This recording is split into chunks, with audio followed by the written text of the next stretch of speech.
Son las 9 de la mañana y 50 minutos. Ya estamos con Roberto Navarro para el pase.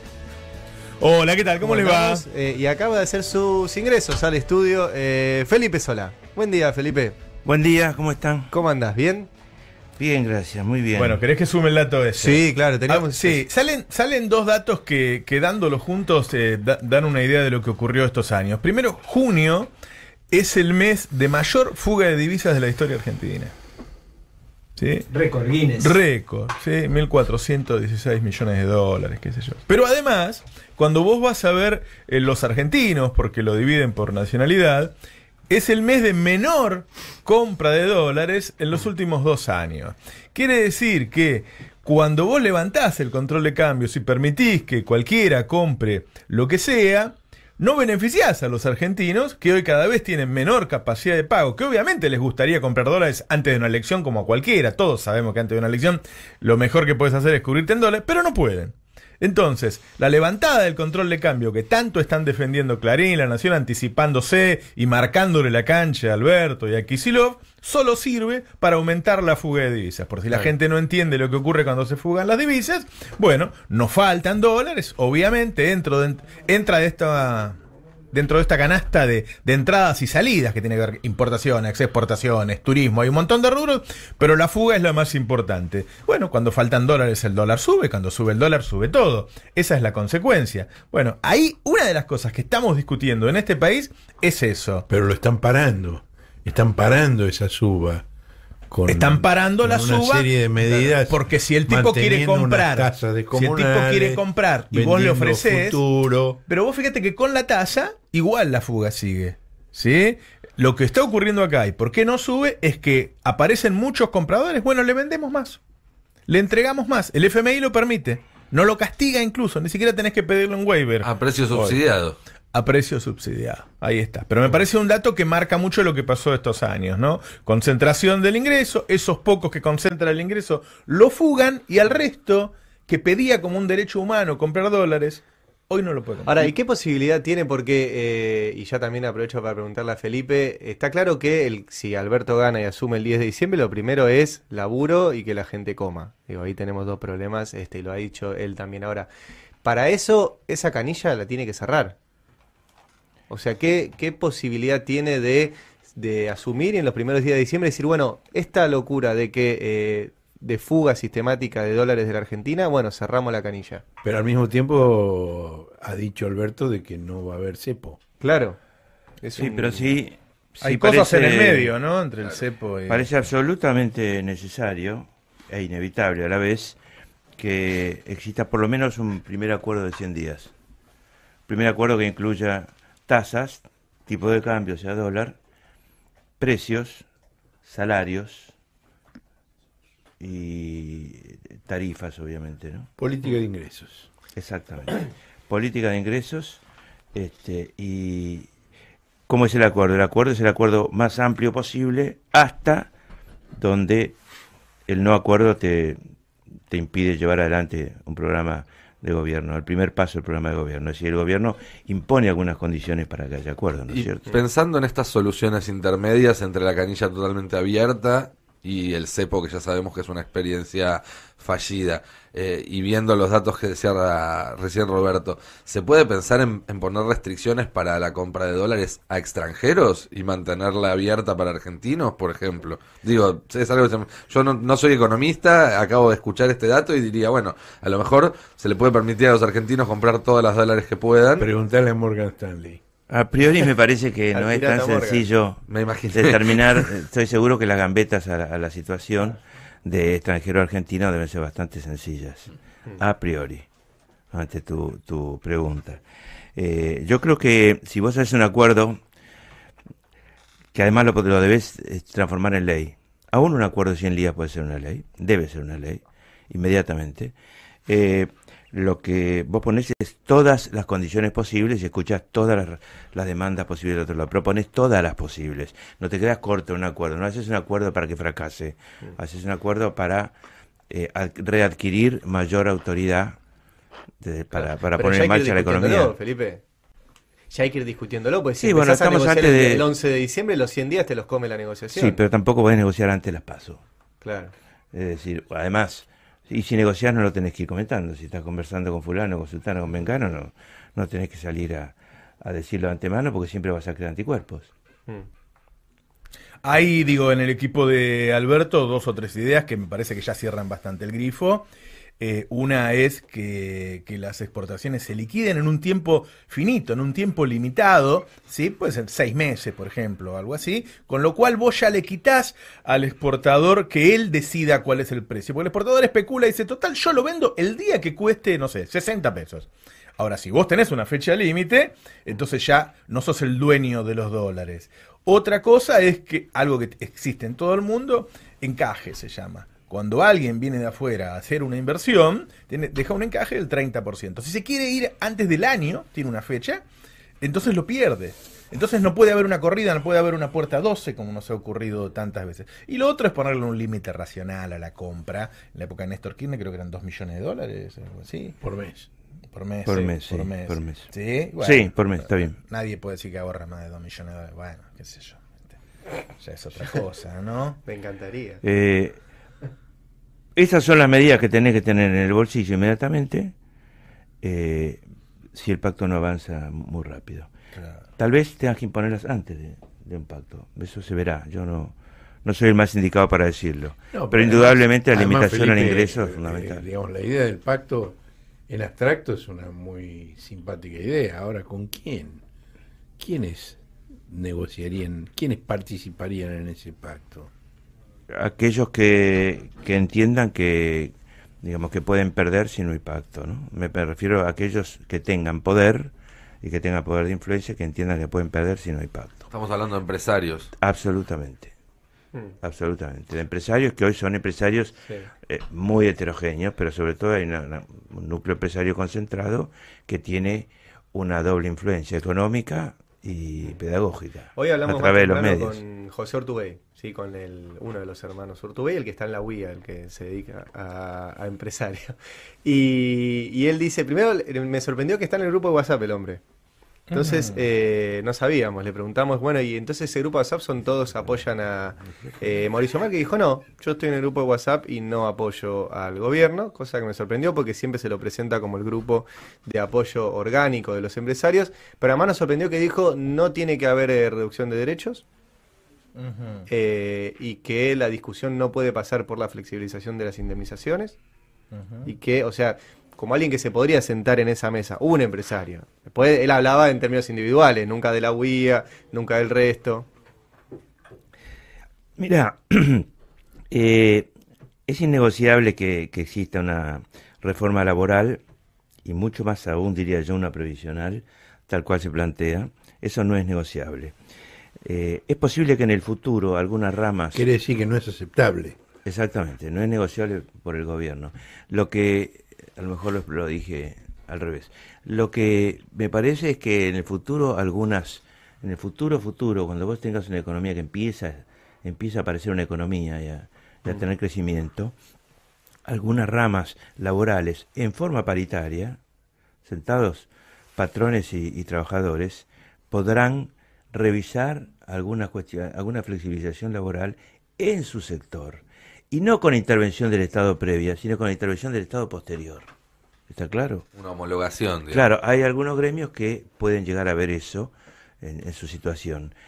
Me refiero a gremios que tienen salarios más bien altos, ¿no? Sí, de hecho, más del 70% de los convenios de trabajo se modificaron del 2003 hasta acá. Con lo cual existe ese mecanismo ya y se ha aplicado en más de la mitad de las ramas, en una amplia mayoría de las ramas. Es algo que sucede permanentemente. No hay que plantearlo como una gran revolución del trabajo, sino que es la evolución más bien de las relaciones entre distintos sectores en un mundo que... Pero hay rapidación. Es decir, rapidación en el sentido de que las tasas del cambio tecnológico se aceleran. Sí, claro. Y aceleran los cambios de conducta. Entonces vos... Lo que no podés imponer eso, pero sí creo que en algunos casos surge, sobre todo del lado sindical, surge una especie de negociación distinta en algunos gremios. Vos tenés que defender a la mayoría, tenés que defender a la gran mayoría que no puede entrar en esas condiciones. Hay una oportunidad de demostrar que en realidad los dogmáticos son ellos, ¿no? si se hace un gobierno peronista en donde se defiende los derechos, pero al mismo tiempo se sale a hacer negocios, si tenés vaca muerta y tenés que hacer una negociación que por ahí en el momento no te gusta lo que tenés que firmar, pero que te asegura que en 4 años vos tenés exportaciones, pueden llegar hasta 40.000 millones de dólares las exportaciones en Argentina de vaca muerta. Tenés el tema del litio, tenés un montón de cosas en donde la verdad necesitas que venga guita. Y donde por ahí cuando lo digas, al núcleo duro del kirchnerismo, las condiciones que vos tenés que negociar no le van a gustar. Pero me parece que si quieren hacer un gobierno que tenga éxito, van a tener que ser pragmáticos. Sí, en Vaca Muerta el problema que hay es una fina negociación entre el avance de la prospección, que ha venido teniendo hasta el 31 de diciembre del año pasado $7.50 el millón de BTU en Boca de Pozo, que es un precio muy super, es el precio estímulo que instituyó debido, para mí razonablemente, para que empezara la prospección. Vinculado y siguió con el precio de importación de Bolivia. Exactamente, pero además, acordate que el precio que tenía el petróleo convencional el 10 de diciembre del 2015, el gas convencional era $2.65 en Boca de Pozo. Inmediatamente Aranguno le llevó 4.40, más la devaluación, ¿no? Del 40%. Con lo cual escaló de una manera fenomenal. 4.40 en dólares. En dólares, sí, 4.40, perdón, dólar por millón de BTU. Es decir, que escaló de una manera fenomenal el precio en moneda argentina. Desde el 10 de diciembre del 2015 hasta el 31 de diciembre del 2018, la transferencia por encima de los 2.65 que se pagaban, todo lo que se pagó por encima de eso, en esos 3 años, fueron 11.300 millones de dólares. De renta extraordinaria. Sí. De esos 11.300 millones de dólares, unos 1.050, etcétera, tienen el justificativo de vaca muerta. Es decir, eran los $7.50 que ya venían aplicándose desde la época de los últimos 2 años del gobierno de Cristina Kirchner. El resto es absolutamente una estafa. Una estafa energética al pueblo argentino, porque no salió tanto el subsidio, salió del bolsillo. Enseguida aumentó el gas, y al aumentar el gas aumentaron las usinas térmicas de electricidad. Al aumentar las usinas térmicas, las otras, en lugar de competir, como el precio es un precio regulado, el precio de la electricidad, no lo dejan competir porque para bien de ellos, inmediatamente aumenta la electricidad, por supuesto, ¿no? Que son la misma empresa igual. Sí, O sea, hay muchos que son, todo lo tiene, hay muchos que son en todo conjunto, pero papelogía. hay una cosa que es importante. Cuando se habla de ponerle plata en el bolsillo a la gente, esa frase que aterroriza tanto a aquellos que piensan que el populismo es sencillamente eso, y no hay nada más que eso, como si fuera poner la máquina a hacer guita y darle la plata a la gente, esa imagen absurda. Hay que entender que aumentar el salario real es para las tarifas, es desdolarizar las tarifas. Aumentar el salario real es lo que anunció Alberto respecto de los remedios, del PAM y los remedios, es decir, la compra de remedios, que son los 19.200 millones de pesos por año. ¿Se puede hacer eso? Son 10 días de intereses a la LELIC. A los bancos. Es una decisión. Claro que se puede hacer, por supuesto. El tema es quién gana y quién pierde. Por supuesto, pero es un aumento de salario real, si es de jubilación en este caso, ¿no? De la misma manera que te metes con las tarifas, estás aumentando el salario real. Y estás mejorando la posición de pymes y de empresas en general, no solo pymes, también grandes, de manera tal que le bajás lo peor de todo, lo peor que ha ocurrido en otros años, que es el aumento del costo fijo, para vivir o para producir. ¿Estás optimista o pesimista con la campaña? ¿O neutral? Estoy optimista con los argentinas y argentinos. O voy a decirlo a la antigua, con los argentinos. Sí. Les argentines. No, los argentinos. Estoy optimista con los argentinos y su capacidad de reacción. Y creo que hay un mejoramiento cualitativo muy importante en Alberto Fernández. Ya no está teniendo que explicar quién es. Ya terminó esa etapa y ahora está mostrando quién es. Y hay muchas cosas que mejorar y bueno, en el medio de la batalla no te pones a hacer un planteo teórico como si estuvieras en West Point. Felipe, vos que sos uno de los tipos que mejor conoce la provincia de Buenos Aires, explícanos un poco. Es una leyenda, sí. Axel Kicillof. El efecto Kicillof. Kicillof es un rockstar, es una combinación de una fuertísima formación económica, una una enorme capacidad, una intuición política muy grande, una adaptación al medio muy notable, la capacidad de adaptarse al medio, que debe ser la mejor condición que puede tener un hombre que quiere representar, ¿no? Un político. Y después una empatía personal, Kicillof es muy sociable y muy simpático. Era común a las 3 de la mañana en una aburridísima sesión de diputados, supongamos, que no eran todas muy aburridas, pero supongamos una muy aburrida, ver de golpe esos diputados que se paran a conversar y ver del lado de Cambiemos un grupo redondo. Y entonces yo decía, ¿qué hacen este Crown? Y iba a mirar y en el medio estaba el petizo. Es decir, tiene una sociabilidad. ¿Estaba contando un chiste? ¿Qué estaba? No. Es atractivo. Algo. Empieza a explicar algo y vienen. La he visto cruzar a Alita Carrió, hablar exclusivamente con él y volverse en plena pelea con todo lo que le rodearon a Kicillof y contra ella. Fue muy impresionante desde su primera aparición pública, que fue en el Congreso, en una sesión de comisiones, en la cual fue a explicar la expropiación de YPF. Tuvo un rating descomunal en todos los canales de noticias. Él no sabía que se estaba transmitiendo. La esposa le avisó, porque él se sorprendió, porque la esposa le hizo un comentario: hiciste esto, hiciste aquello, y él dijo, ¿cómo sabes? Y te estoy viendo. Y fue tan grande el impacto que ese sábado un duro como Roberto García, en su columna de Perfil, dice, este puede ser candidato a presidente del kirchnerismo. Después de su primera aparición. ¿Año? Y expropiación de YPF, que fue año 12. Año 12. Sí. Sí, desde el primer momento que apareció, transmitió una cosa distinta. Muy, muy fuerte.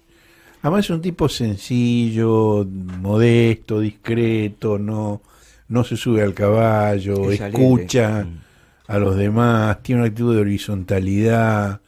Es un fenómeno muy extraordinario. Y yo las veces que he caminado por la calle con él, es impresionante. Es un rockstar. Impresionante. Los dos candidatos. Un ministro de Economía, rockstar. Alberto y Axel son cero coachados, ¿no?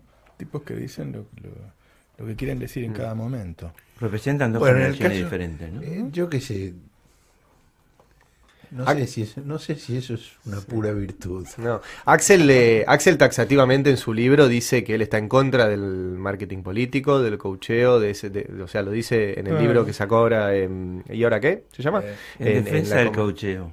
A ver. Perdón, porque soy un interrumpidor serial. Es parte del coacheo, ¿no? No. En defensa del coacheo, yo soy un casi cero coachado. 3 coacheos en mi vida. Que duraron 1 hora y media en toda mi vida. Pero en defensa del coacheo, nadie empeora por el coacheo si tiene fundamento, como diría un paisano, ¿no? Diría un criollo, si tiene fundamento, no empeora por el coacheo, mejora. Ahora, el problema es cuando te empiezan a meter coacheo a un tipo que no sabe bien qué es lo que tiene que pensar. Porque ese tipo al final matan un ñato a 10 metros de él y antes de opinar dice, hay tiempo de hacer una telefónica. Un focus group. Sí. No sé si a la gente le interesa mucho este tema. Yo conozco a algunos candidatos, algunos muy importantes, que hoy mide menos, pero que han medido mucho, que cuando yo hablo personalmente me cae mejor que cuando los veo en los medios, y que eso es por el coacheo. Claro. Estás ahí. Y eso es por el coacheo. Y cuando hablas personalmente, y bueno, pues te dicen que hables así, qué sé yo. Si ganás, bueno, bárbaro. Si no ganás, algo pasó. Una pregunta. El problema del coacheo es cuando va cambiando de vez en vez y finalmente nadie sabe quién sos. Claro. Bueno, es que te vas acomodando a la demanda de la gente. Felipe, ¿pensás que Smartmatic puede manejar el resultado para que nos enteremos de la verdad, como ocurrió en 2017, 2 o 3 semanas después, y alivianar el impacto de un triunfo de Alberto? Mira, el tema es muy serio. Confieso que es un tema muy serio, confieso que es un tema en el que no estoy y que me da miedo como a todos. Y creo que lo que no habrá que hacer es confiar en que esas cosas no se pueden hacer, porque se pueden hacer todas las cosas. Entonces, nosotros tenemos que tomar los recaudos. Quien corresponda tiene que tomar los recaudos correspondientes y Y la cuestión de cuándo te informan, los tiempos de información concreta de ese día, de esa noche, la noche de las elecciones, es clave, fundamental. Fundamental. Que te digan la verdad 10 días después no sirve para nada. Incluso el provisorio. Tiene tiempos mucho más veloces. Claro, incluso siendo el escrutinio provisorio, porque la excusa del gobierno es bueno, es el provisorio, entonces igual después se cuenta. Pero anda a decirle a un presidente que no ganó, cuando en el prime time del domingo dice que ganó. Bueno, acuérdense del festejo de las PASO, creo que fue. Esteban Bullrich, Sí, ya ganamos, listos. Cierren las ventanillas, dejen de contar por un tiempo y después, bueno, se verá. Y ahí, bueno, el recuerdo lo tengo perfecto porque era muy difícil no enojarse y lo que había que hacer era no enojarse. No enojarse y pensar, no, está bien, o habrá empate o ganamos por uno, perdimos por uno, esperemos. Pero era muy difícil porque era una burla. Ahora, lo que después con el diario El Lunes se vio era que era una forma de provocación fenomenal que había que evitar. Lo que es evidente ahora que están preparando trampas. Eso es indudable, Hablan de transparencia y no te dan un dato. No te dan el software, no lo tienen preparado, lo van a entregar 48 horas antes. Los responsables no tienen ni idea de lo que están hablando. La entrevista que le hizo Ari Lijalad a Adrián Pérez es de antología. Era una persona grande hablando con un chico que no tenía idea de dónde estaba. No sabía de qué estaba hablando ese muchacho. Y estaba con los asesores al lado, ¿eh? Sí, Nadie lo podía llamaba todo el tiempo y la pateaba para después. Después cuando vayamos al correo te digo. Sí. Después te entrego. Y después no entregaban nada, entregaban cualquier verdura. Entonces, yo creo que hay elementos suficientes como para saber de que están preparando una trampa. Hay un video del sábado en Smartmatic. La contratación de Smartmatic se hace antes de que Smartmatic incorpore en su razón social la habilitación para hacer este tipo de trabajo. Sí. Smartmatic es una empresa creada ad hoc. Es una empresa creada ad hoc para la licitación, para el concurso. Y días después aparece en el boletín oficial el cambio del estatuto donde aparece la finalidad de participar en este tipo de cosas. Bueno, Una empresa amiga. Totalmente. Sí, claro. Sí. Totalmente amiga. Y, digamos, hay un personaje clave que está escondido, que es Tulio. Estaba el sábado dando vueltas el por ahí. director nacional electoral, que ahora está escondido en el correo. Claro. Él en su momento era el vínculo con Indra. Hay una gran confusión entre el correo argentino y el correo oficial. Permanentemente se confunden, porque el correo argentino hay dos. Hay el correo argentino reestatizado por incumplimiento de los compromisos de la empresa de los Macri, y está el correo argentino privado residual de los Macri. Sí. Entonces yo creo que para entendernos mejor vale mejor hablar de correo oficial que de correo argentino. Tulio estaba por ahí el y sábado. Tulio está manejando todo esto en el correo oficial. Sí. Pero lo tienen escondido. Y lo es el tienen que escondido sabe. porque se sabe que es un hombre con uñas largas. Si no podés explicar algo, estás sin algo debe ser totalmente público, estás sin problemas. Algo hay. Algo raro hay si no lo puedes explicar. Y más una elección, que debería ser lo más transparente de todo. Yo no puedo comentar esto, tengo que alertar y estar y saber y ojalá poder sentarme acá y decir, bueno, estamos haciendo esto y esto. Volviendo un poco al análisis político, creo que te sentís un poco más cómodo en ese rubro. Pues si no sería analista en ese caso. No, bueno, pero tenés unidad de guitarrero. No te imaginas las veces que normalmente pifio. ¿Sí? Sí. ¿En qué pifias? ¿En el análisis político? No, yo no te lo voy a decir. No, quería consultarte, se habla mucho en estos días por el corte de boleta que ese es el marketing, ese es el marketing de Felipe. El tipo se presenta como un loser y sabe que eso cae muy bien. No. Tengan piedad de mí que soy un sentimental. Quería Decía un profesor que consultarte. tenía yo y teníamos piedad de él, no ganaba.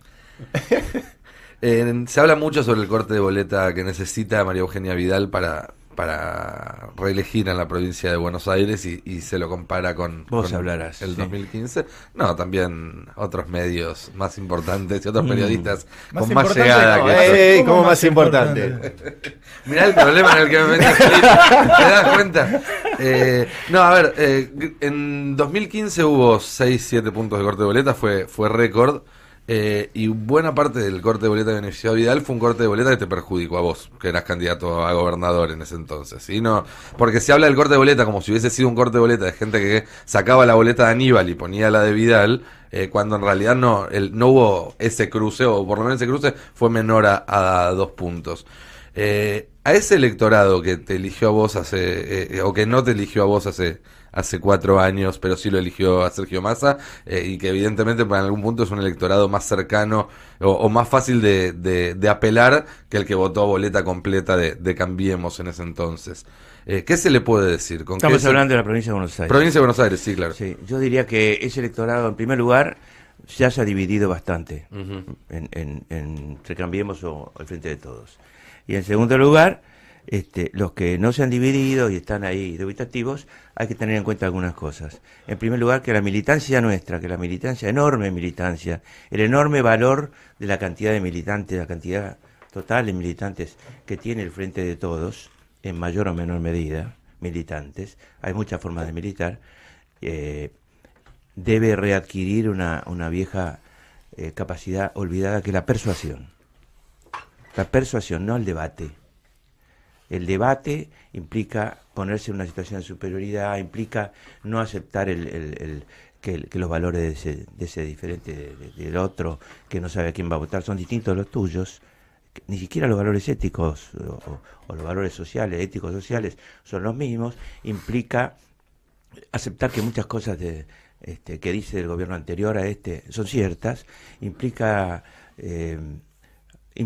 escuchar, implica conceder aquello que no le concederías a un gorilón enfrente duro, y implica resignificar las cosas. Y esos 3 verbos son fundamentales para que la militancia converse con gente que no está politizada, pero que sabe que va a votar y que tiene un mundo de valores diferente.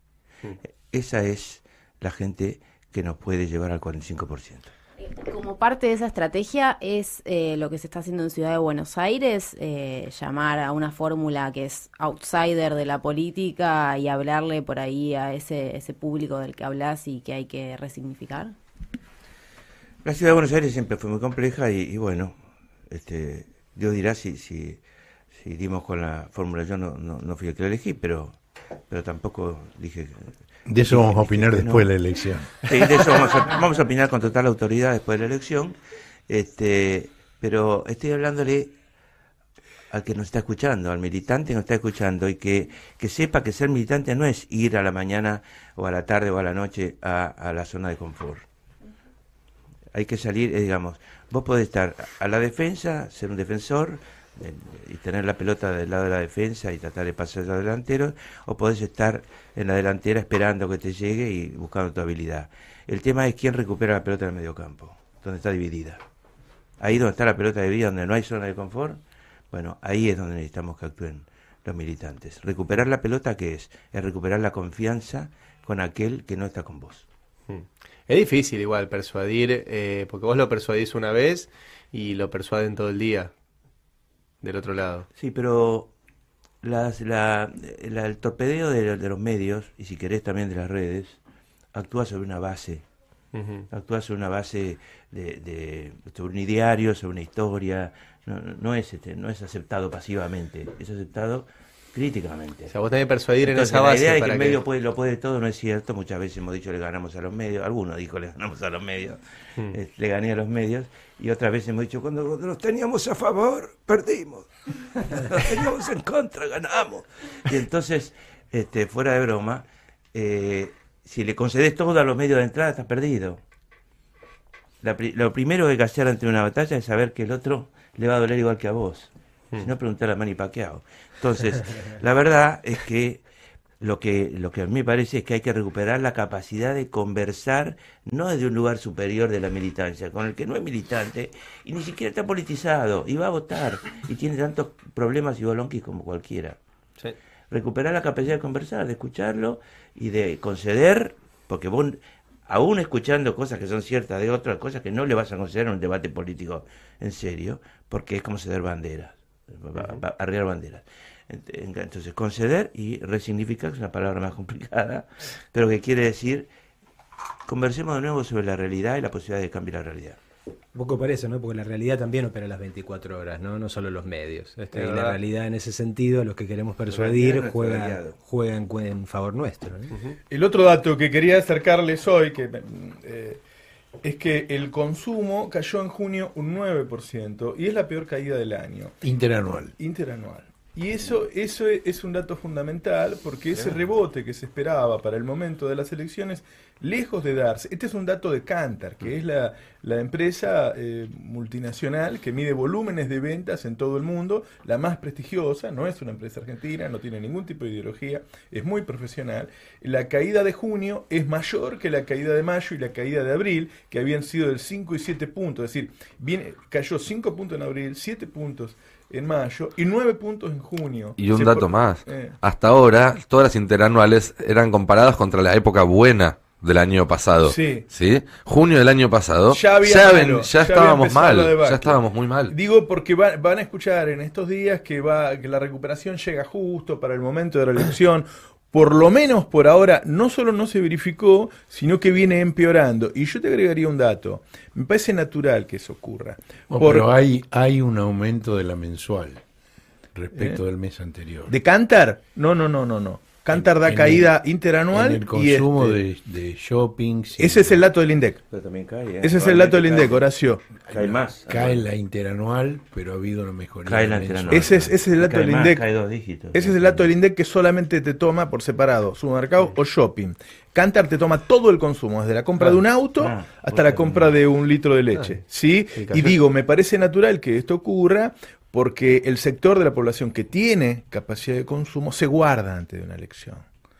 Ahora, eso tiene un efecto en términos de empleo y de deterioro del resto de la sociedad. Cuando esa parte que tiene poder de consumo además se guarda, entonces estamos llegando a la elección en el peor momento de consumo. ¿Sí? En general se piensa que la gente vota por consumo o empleo fundamentalmente. Bueno, le cayó mal la taba. Fíjate que ayer Vidal... A mí me sorprendió este dato, sabía que iba a empeorar, pero no tanto. Fíjate que ayer Vidal dijo, cuando estas políticas, refiriéndose a las que aplica el gobierno, tengan efecto, nuestros hijos van a conseguir trabajo de calidad. Pasaron del segundo semestre a la segunda generación. Claro. Sí, en 4 años pasaron de 6 meses a 20 años. Un salto disruptivo en la historia. Sí. Pero habría que preguntarle cuál es el sector que se está preparando para eso, que den un poquito más de datos, que la repregunta sea, bueno, y contame, ¿y cuál es ese sector en el que estamos trabajando y que nos va a dar empleo de calidad? Porque yo no veo ninguno. No, el dato es tremendo. Me parece muy importante que reafirmemos que la modificación de la actividad económica, que el crecimiento económico, el crecimiento de las transacciones, etcétera, es algo que sí se puede generar rápidamente, vía ingresos, vía política de ingresos que hablamos hoy.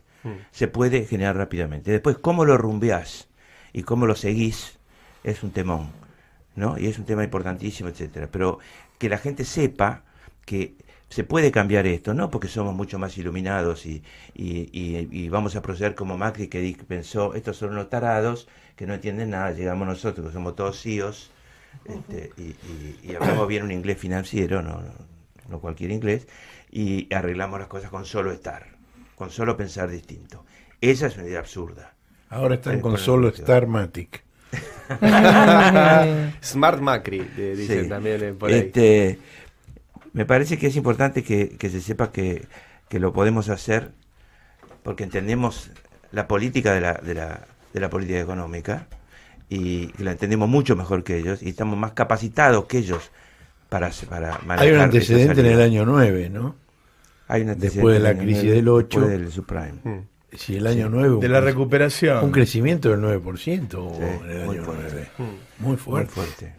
Muy fuerte. No sé qué pasó en el 10, después se mantuvo, cayó un poco y en el 11 volvió a subir.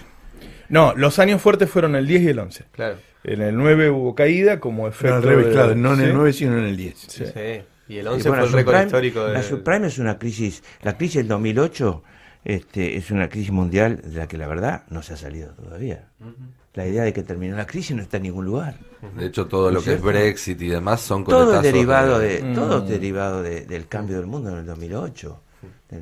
Que empezó ahí el Lehman Brothers, pero siguió y de ahí, si todo tiene que ver con todo, podemos explicar una gran cantidad de hasta la aparición de nacionalismos, etcétera, claro. ¿No? Bueno, amigos, son las 10:25. Si nos hemos quedado en esta buena charla con Felipe Solá, nos vamos a ir retirando. Los habla consecuencias, le damos paso a los Navarro 2019. Lo veo también por ahí a Rechimusi. ¿Sí? Ayer... No es Rechimusi, es el padre de Feynman. Ah, el padre de Feynman. La madre, perdón. La madre de Feynman. La mamá. Sí, viste que se enojó con Feynman. Está muy enojada la mamá de Feynman con Feynman. Que te cuente lo que nos pasó ayer en el subte. Nos encontramos en el subte, lleno, apretados. ¿Con la mamá de Feynman? Sí, y nos miraron mal. ¿En serio? Sí. Bueno, amigos, estuvo Nico Esquivel en la operación técnica, así en nuestras redes, a cargo de Marianela, Ego y Agustina Santoro, la producción, como siempre, Ezequiel Leone y el Chapu Laposki. Le mandamos un beso grande a @Tano Productor, que se tomó un breve descanso. Nosotros mañana a las 7 de la mañana hacemos Habrá Consecuencias. Sigan con Navarro 2019. Chau.